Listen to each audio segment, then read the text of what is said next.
This is CBC Vancouver News.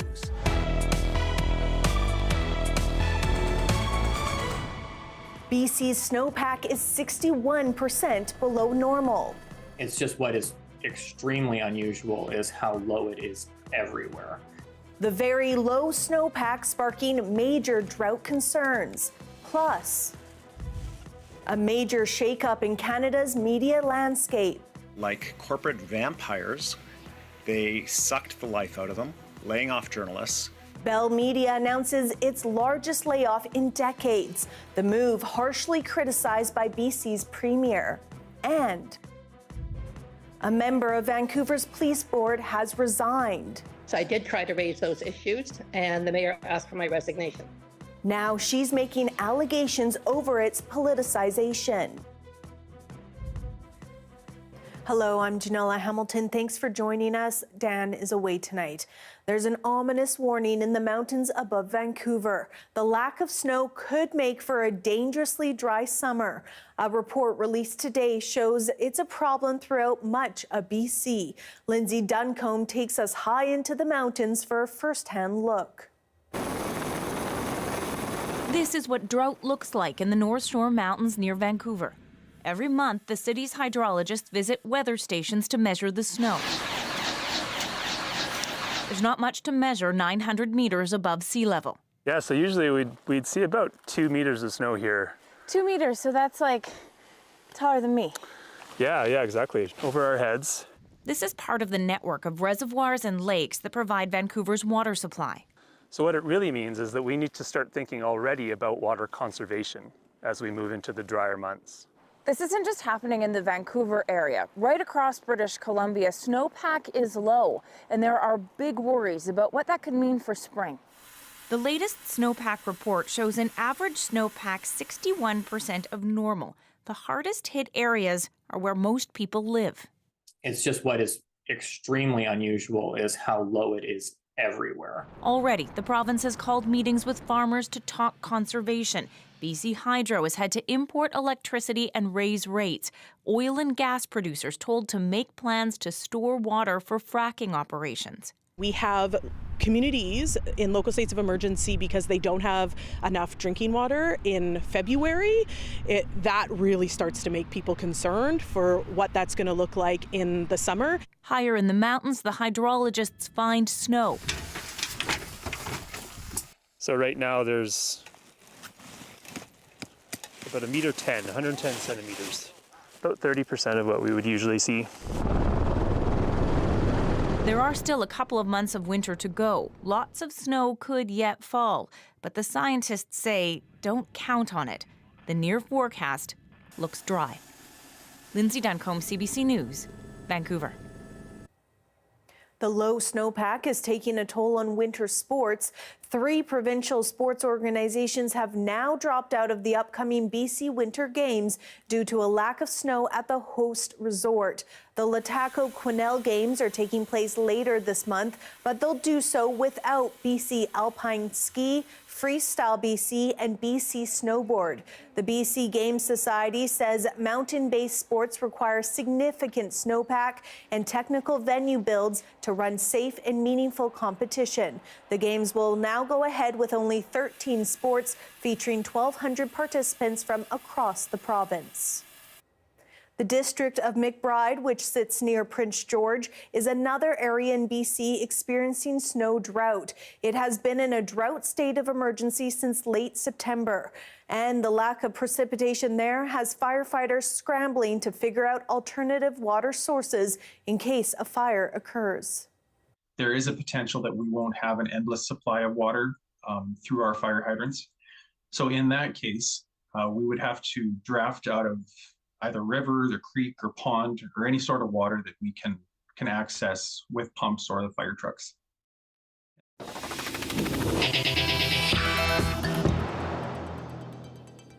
A major shakeup in Canada's media landscape today, including here in BC.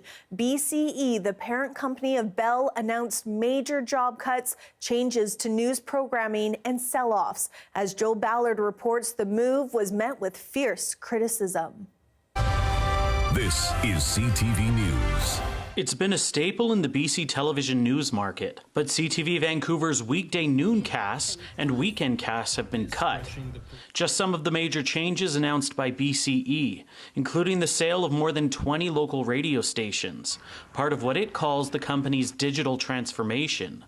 The move, harshly criticized by BC's premier, who blames Bell and other corporations for monopolizing the industry by buying up local media assets. Like corporate vampires, they sucked the life out of them, laying off journalists. They have overseen the encrapification of local news by laying off journalists. And now they say, you know, it's no longer economically viable. BCE says it's cutting 9% of its workforce, around 4,800 jobs. There were also major programming cuts at B&M Bloomberg. It feels like a death by 1,000 cuts. The Canadian Association of Journalists says the industry continues to face more and more losses. BCE previously laid off 1,300 people in June. You know, I think where this really hits deep is in small and local communities where there may not be, you know, a town newspaper anymore, or, you know, you're missing a lot of people and you're not getting really important information out to people. That in BC, Bell has sold all 21 of its radio stations outside of Vancouver and Victoria, stations stretching from Kelowna to Fort St. John and Dawson Creek, including Virgin Radio Kelowna and AM 1150. The stations have been purchased by Vista Radio. And so far, there are no job cuts on the horizon.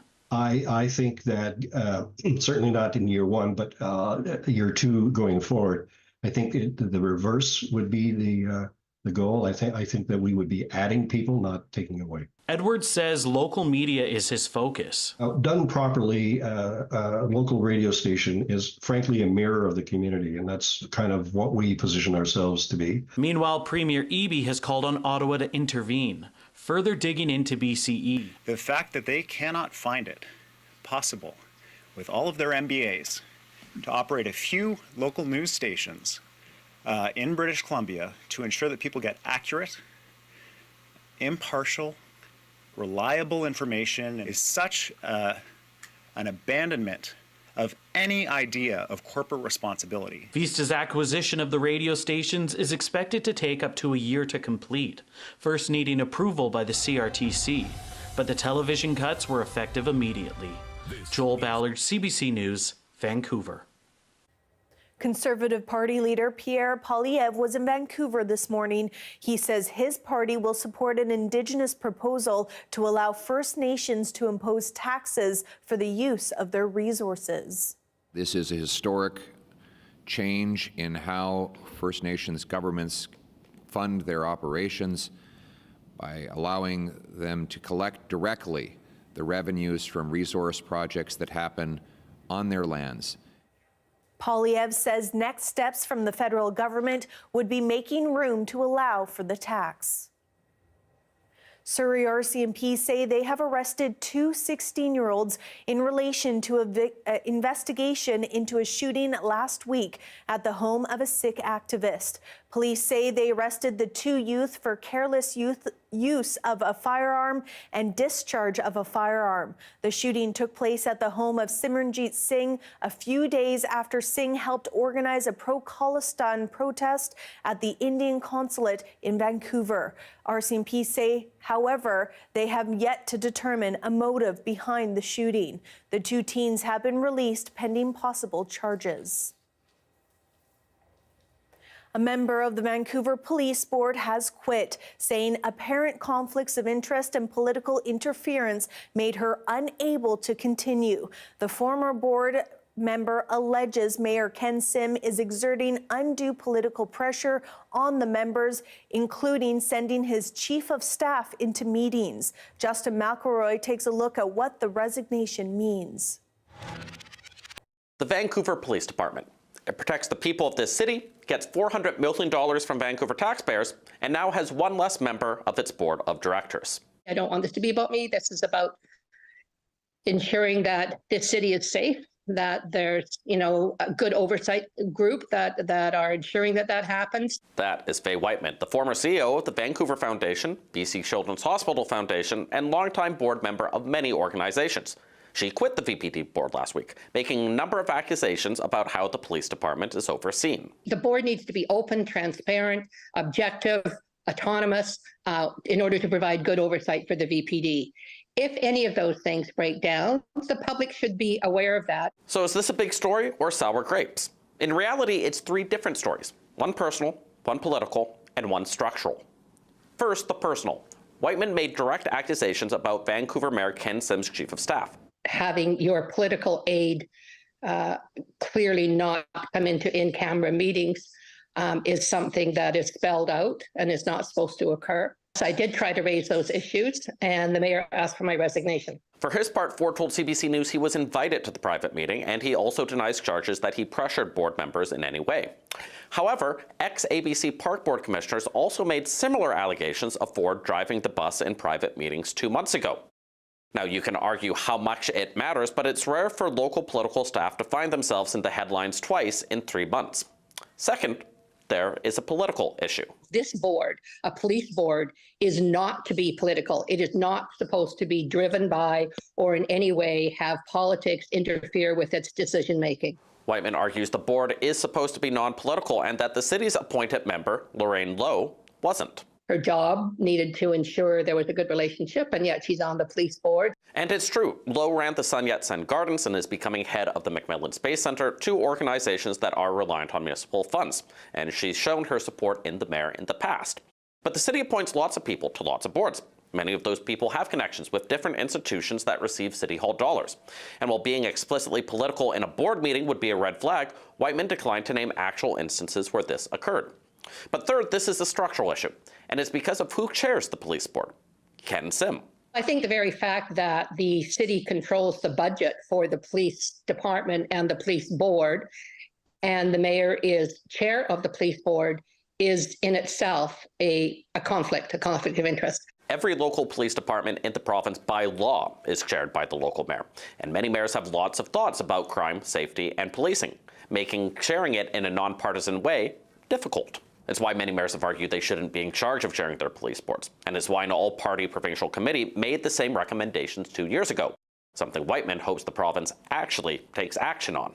I am hopeful, and I have faith in them. So, three different stories, three different concerns, all around the biggest department in BC's biggest city. People against Sim might say it's a scandal. People for him might say it's much ado about nothing. But it touches on the sort of municipal and policing debates that are going to continue long after Whiteman's resignation is forgotten about. Justin McElroy, CBC News, Vancouver. 290 homes at 2 co-ops in Coquitlam have been saved with money from the province's Rental Protection Fund. The $500 million fund was created to allow affordable housing organizations to buy buildings and offer their units at below market rent. So far, the fund has seen 80 applications. The first approved project was given to the nonprofit Community Land Trust of BC. It was awarded up to $71 million to buy the Tri-Branch and Garden Court co-ops. Everyone deserves the right to safe, secure, attainable housing, and not just those with deepest need or those with the highest incomes, but everybody in between. The ultimate goal of the fund is to secure up to 2,000 units in the future. It seems like there's a lot of gatekeeping by these organizations in Chinatown. 2 groups say they have been banned from participating in this weekend's Lunar New Year parade. What's behind the exclusion when we return?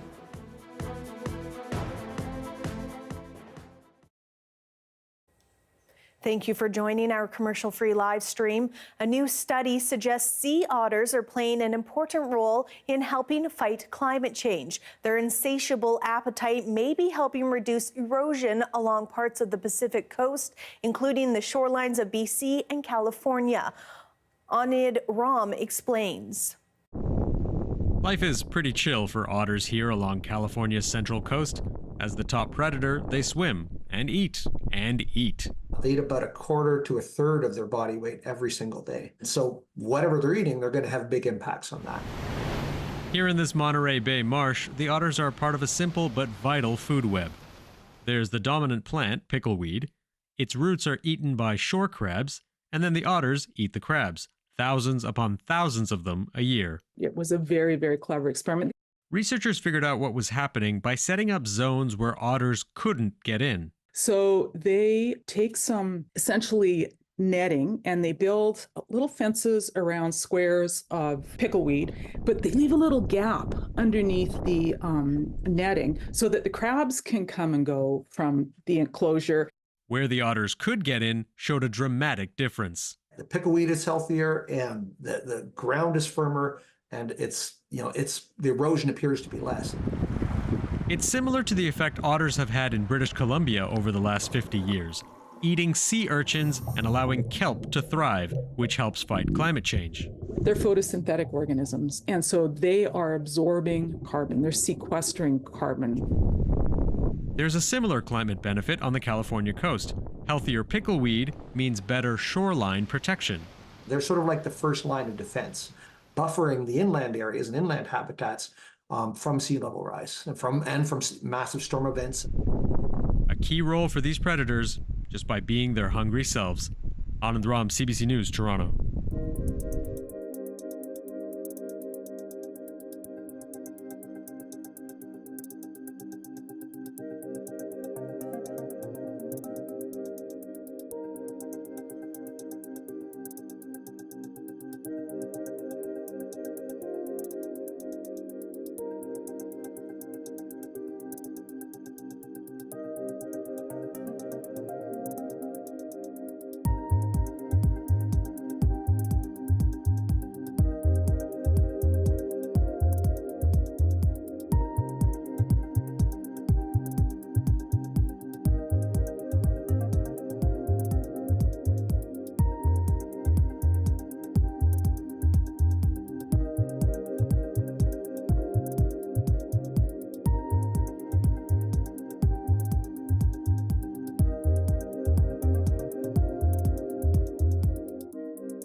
Vancouver's Chinatown will be packed this weekend for the Lunar New Year parade, but two groups say they have been banned from participating in the festivities.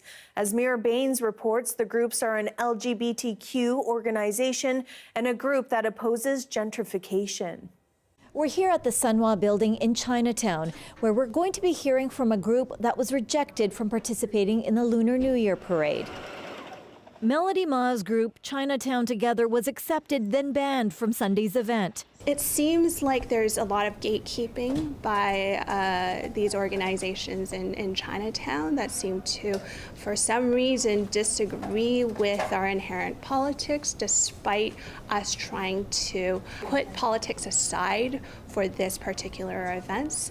A rejection letter from the Lunar New Year Parade Organizing Committee takes aim squarely with Ma's political activism. The Vancouver Chinatown Spring Festival Celebration Committee says, while your passion for advocacy has been recognized, it is essential to underscore that political activism finds no place within the spirit of this event. The group Vancouver Queer Lunar New Year, made up of two-spirited LGBTQ members, says they were also told they couldn't march in the parade. The banners are a far cry from signs Ma's group and others displayed at a contentious public hearing last summer over a new condo development plan for Chinatown. It was a lightning rod issue, pitting community members against each other. This artist points out many outside groups, including corporations, take part in the parade. He says the refusal is unfair. I was absolutely disgusted. I was really actually very, very upset. I mean, the parade is a celebration of our community. One of the problems of Chinatown is that it's always been patriarchal. It's always been controlled by a very small group of people. That's why it hasn't revitalized itself. We contacted the 6 community organizations involved in the parade committee, but none commented. This elder who helped sew the banners spoke out in Cantonese about the committee's move. I think they're a little too political. This is a celebration for the Year of the Dragon. It's a historical Chinese tradition. Ma says they will not back down from displaying the banners Sunday. Really pushing back on folks that are trying to prevent us from practicing our culture. And so the best way to show it is to celebrate with these beautiful banners that are created by the community. After all, 2024 is the Year of the Dragon, a time to harness power, ambition, and confidence. Here we have a live shot of Harbour Centre. Darius Madavi will join us next with our full forecast.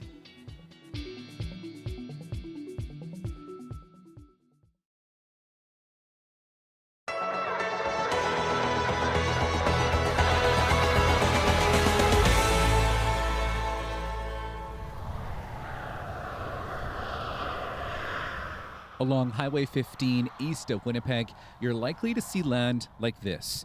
Wetlands with cattails and tall grass dotting the landscape amongst farmland to the west and forest to the east.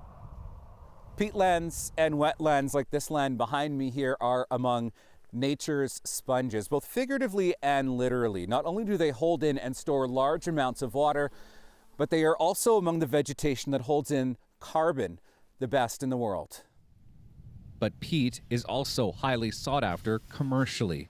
It is the same sort of peat you can buy at a garden center, which has left untouched wetland like this increasingly a threat in Canada. Wetlands are one of those kind of habitats that we are losing. Tim Teedart is with the Nature Conservancy of Canada. It has been trying to make sure peatland and wetlands like these are preserved and restored. Within Canada, that we've lost about 70% of wetlands in the southern portion of the country, kind of where the majority of the population lives. This piece of property near St. Rita was donated to the Nature Conservancy. It's about 80 hectares in size. That is a little smaller than the area of Osborne Village. A drop in the bucket considering the Nature Conservancy looks after some 10,000 hectares of wetland in Manitoba alone. But the impact peatland like this has in the fight against climate change and severe weather events is far-reaching. Pete Whittington has studied peatland preservation and restoration extensively. He chairs the Department of Geography and Environment at Brandon University. Peatlands, despite covering 3% of the Earth's surface, store twice as much carbon as all of the world's forests combined. So they are an enormously dense carbon store. Not only does it store carbon, but peatland like this can hold and store a vast amount of excess moisture, key in times of severe weather. Both Whittington and Teedart acknowledge that even with its unique climate change fighting properties, there needs to be a balance to find between peat extraction and the jobs that come with it and the preservation of a natural resource. There's always a balance, right? People, economy, and nature. But this piece of wetland is now safe from development. The Nature Conservancy will inventory the plant and animal life in this plot of land in the spring. While the Nature Conservancy has over 100 properties like these, they say more need to be protected and restored, not only to fight climate change, but also to better protect against severe weather events that are increasing in nature across Canada. Riley Lachuk, CBC News, near St. Rita, Manitoba.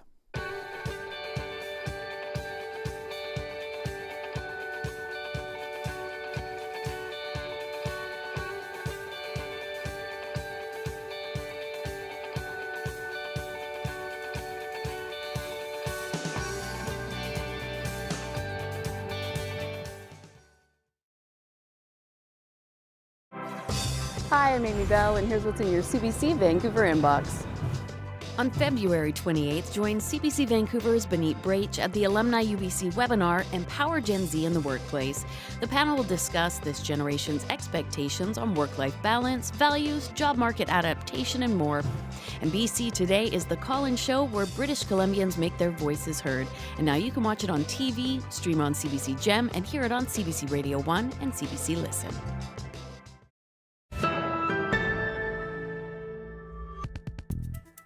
Climate scientists in the EU say the world just breached a worrying threshold. For 12 straight months now, average global temperatures exceeded 1.5 degrees over pre-industrial times. We're getting more extreme droughts, more extreme heat events that are happening more frequently.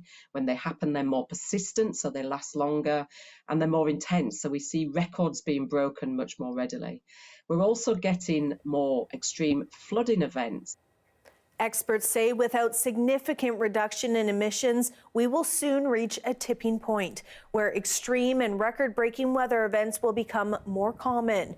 While the unprecedented warm temperature remains a concern, it doesn't mean the Paris climate target has been missed. The UN deal refers to average global temperature increase over decades. The weather update is brought to you by Direct Buy Furnace. To cool and clean the air in your home, call Direct Buy Furnace. Installing Trane, the most reliable heating and cooling brand.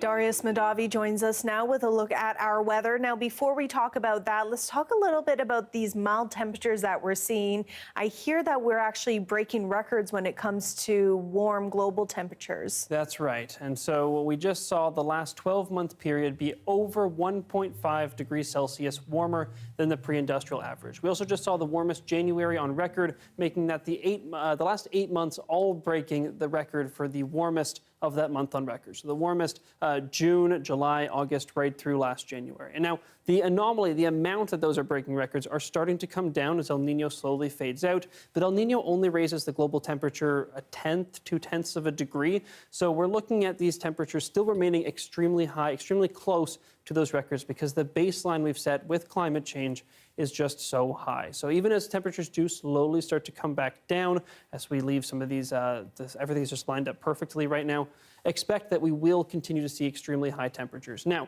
if we take a look, you can see here, this is our anomaly right now, extremely high, especially when you compare it to the pre-industrial average. This is also, I got a question about why this comes up so much. It's because this is the northern hemisphere summer, and there's a lot more land in the northern hemisphere than in the southern hemisphere. So the temperature comes up a lot more because land heats up faster than ocean.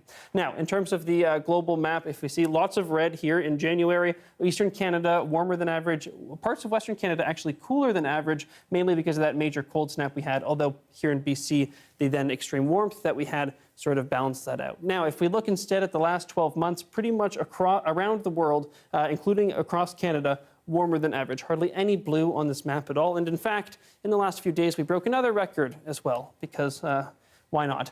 We now have seen the warmest ocean temperatures ever recorded, the highest sea surface temperatures ever recorded, breaking the record from last year that we just set. So lots of records being set. Here in BC, temperatures staying around seasonal, though. We're going to see those stay pretty constant, maybe coming up, or definitely coming up a bit in the north this weekend. So you can see here, a bit more green here than blue, but for the most part, we're staying around seasonal or a few degrees above, like in the southern interior. So not too much happening on the temperature front. Hopefully, they'll be low enough that the freezing levels will allow some snow to move in. You can see this next system moving in, mainly affecting the North Island and parts of the north and central coasts. And as that continues to roll in, we see a bit more snow come and even make its way to Vancouver this weekend. So that's our first chance for snow on the local mountains. If we look at our conditions around the province, you can see plenty of sun in the forecast, but just a bit of activity really on the coast. And then at our 5-day forecast here in Vancouver, we see that first chance of precipitation really coming this weekend. So enjoy the sun while it's here and look forward to some snow on the mountains. Some very eye-opening data, Darius. Thank you so much. Thank you. A BC couple is over the moon that their son has been traded to the Toronto Raptors. Ken and Arlene Olenik both worked for the Raptors before moving to Kamloops. We spoke with them earlier today. Pretty excited about this. Raised Kelly in Toronto, so this is kind of surreal now to play for a team that he grew up watching is like, again, it's another pinch me moment. Because you were the first female scorekeeper for the Raptors. Such a cool connection. I mean, he was with the team, around the team growing up, right? And around that facility, absolutely. And Ken was a guest coach for a year. Very cool. That is your late news for this Thursday. Thank you so much for watching. For news anytime, head to our website. Your next local news is on the early edition on CBC Radio 1. That starts tomorrow morning at 5:30. Have a great night.